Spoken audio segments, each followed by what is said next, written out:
Sir কেমন থাকবে আগামী 24?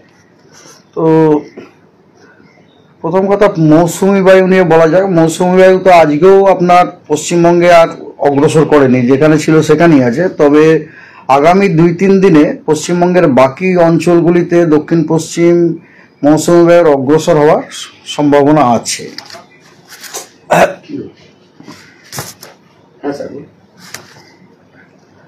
আর একটা সিনপটিক সিচুয়েশনও ফেভারেবল আছে, সেটা হচ্ছে কি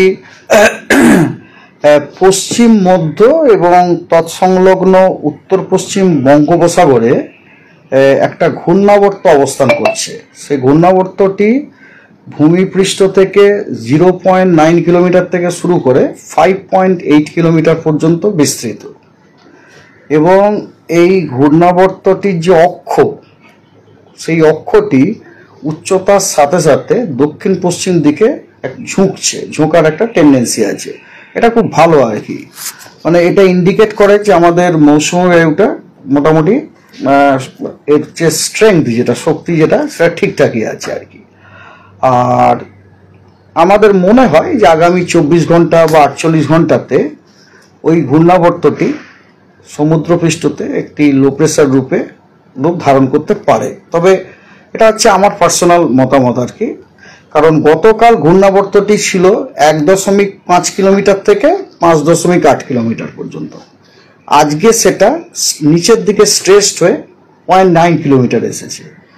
তো সেই তারই কন্টিনিউয়েশনে আমরা আশা করছি যে হয়তো আগামী 24 ঘন্টাতে বা 48 ঘন্টাতে ওইটি সমুদ্রপৃষ্ঠতে একটি low pressure area, that is মানে নিম্নচাপ অঞ্চল রূপে দেখা যেতে পারে। হ্যাঁ, এবং সেক্ষেত্রে তার জন্য এলাকাতে আপনার বৃষ্টিপাত হওয়ার সম্ভাবনা। তো এই গেল আপনার মৌসুমী বায়ুর ব্যাপার এবং তার সাথে আপনার অ্যাসোসিয়েটেড ওয়েদার। এবারে ডে টু ডে যে ওয়েদার ফোরকাস্টিং, তাতেও আপনার কথা হচ্ছে পশ্চিমবঙ্গের সব জেলাতেই প্রায় বৃষ্টিপাতের সম্ভাবনা প্রায় প্রতিদিন দেখা হচ্ছে। ফর এক্সাম্পল ধরুন, আজকে উত্তরবঙ্গের আপনার 5টি যে উত্তরের জেলা আছে, দার্জিলিং, কালিম্পং, জলপাইগুড়ি, আলিপুরদুয়ার এবং কালিম্পং, কোচবিহার, সেখানে আপনার অত্যন্ত ওয়াইড স্প্রেড রেনফল হওয়ার সম্ভাবনা আছে। এবং নর্থ বেঙ্গলের বাকি জেলাগুলিতে ফেয়ারলি ওয়াইড স্প্রেড হওয়ার সম্ভাবনা আছে। আর সাউথ বেঙ্গলে আপনার মুর্শিদাবাদ, নদিয়া, 2টি 24 পরগনা, কলকাতা এবং 2টি মেদিনীপুরে আজকে ফেয়ারলি ওয়াইড স্প্রেড রেনফল হওয়ার সম্ভাবনা আছে।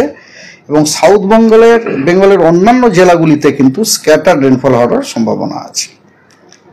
আগামীকাল এবং 29 তারিখ এবং আগামীকাল যে হচ্ছে আপনার 5টি যে উত্তরের জেলা, যেগুলো একটু আগে বলো, সেগুলোতে সবই আপনার ওয়াইড স্প্রেড রেনফল হওয়ার সম্ভাবনা আছে। এবং পশ্চিমবঙ্গের বাকি সব জেলাতে আপনার ফেয়ারলি ওয়াইড স্প্রেড রেনফল হওয়ার সম্ভাবনা আছে। 29 এবং 30 2 দিনই পশ্চিমবঙ্গের সব জেলাতেই ওয়াইড স্প্রেড রেনফল হওয়ার সম্ভাবনা আছে। 29-30 2 দিনই। আর 1 জুলাই, 2 জুলাই, 3 জুলাইতে নর্থ বেঙ্গলের সব জেলাতে ওয়াইড স্প্রেড রেনফল হওয়ার সম্ভাবনা আছে। এবং সাউথ বেঙ্গলে বীরভূম, মুর্শিদাবাদ, নদিয়া এবং নর্থ 24 পরগনাতে আপনার ওয়াইড স্প্রেড রেনফল হওয়ার সম্ভাবনা আছে। এবং সাউথ বেঙ্গলের বাকি সব জেলাতে ফেয়ারলি ওয়াইড স্প্রেড রেনফল হওয়ার সম্ভাবনা আছে। এই সপ্তাহে আমরা এরপরে আসুন ওয়েদারের যে ওয়ার্নিং।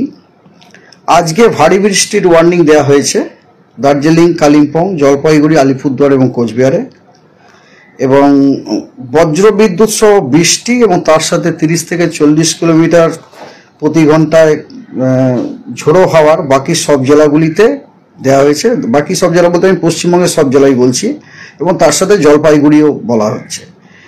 28 তারিখে ভারী বৃষ্টির সতর্কবার্তা দেওয়া হয়েছে। এই সতর্কবার্তাগুলো সবই কিন্তু হলুদ। হ্যাঁ, ভারী বৃষ্টির সতর্কবার্তা দেওয়া হয়েছে উত্তরের ওই 5টি জেলাতে, এবং তার সাথে সাথে 2টি মেদিনীপুর এবং দক্ষিণ 24 পরগনাতে, এবং দক্ষিণবঙ্গের সব জেলাতে বজ্রবিদ্যুৎ সহ বৃষ্টি, তার সাথে 30 থেকে 40 কিলোমিটার গতিবেগে প্রি মনসুন থান্ডারস্টর্ম হওয়ার সম্ভাবনা আছে। 29 তারিখে ভারী বৃষ্টির সতর্কবার্তা দেওয়া হয়েছে জলপাইগুড়ি, আলিপুরদুয়ার, কোচবিহার,